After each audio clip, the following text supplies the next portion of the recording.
And so I want to talk for a minute about no and the art of saying no. So some of this is a little bit tongue in cheek, but also I think December is a perfect month to bring up boundaries and saying no and invite and encourage all of you all to say no as much as possible in the next month as you possibly can based on your values and based on what you want to get out of this month.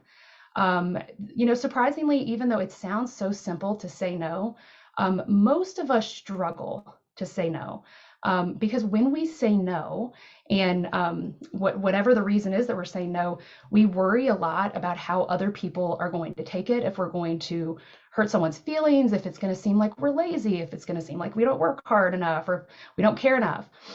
We want to please other people more than we want to please ourselves in the sense of honoring our boundaries and our values in that way. And so it's okay to say no, just like it's okay to say yes, right? But you have that choice. Or I hope that you have that choice as much as you possibly can. But I also think it's okay for us to start talking about how no is a complete sentence. Having a boundary and saying no does not have to mean that you say no and then give a bunch of reasons why. It can just be a no. In a professional setting, if that is the space that you're in and you're asked to do something, and just saying no is okay. Um, but because saying no is so hard and boundaries are hard, I think it is helpful to actually practice this and to have strategies that feel good for you. And so, the best strategy is going to be the one that you'll use and works.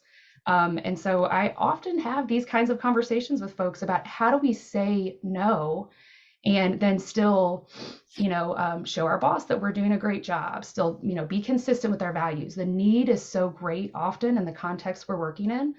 We have to find ways to say no, even when it's really, really hard.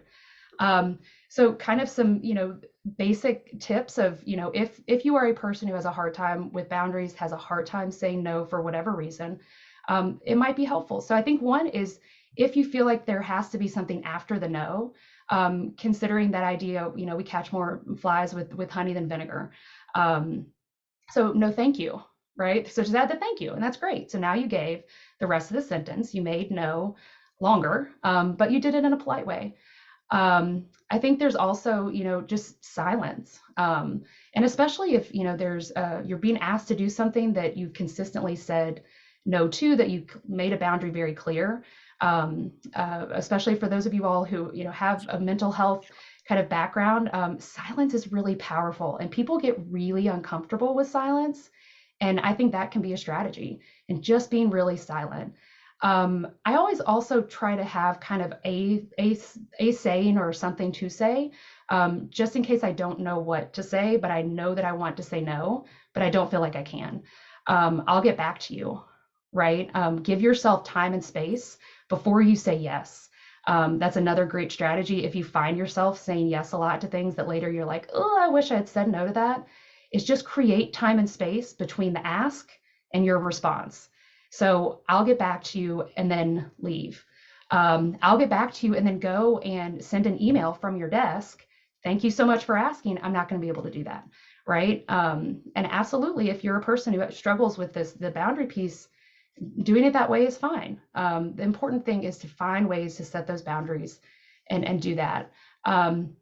Asking for more information. So asking for a lot more information, saying maybe not right now, or this kind of bait and switch idea, but be careful. So saying no to one thing by saying yes to something else, but making sure that the yes is consistent, more consistent with your values than whatever you're saying no to. And so trying to move the bar over a little bit.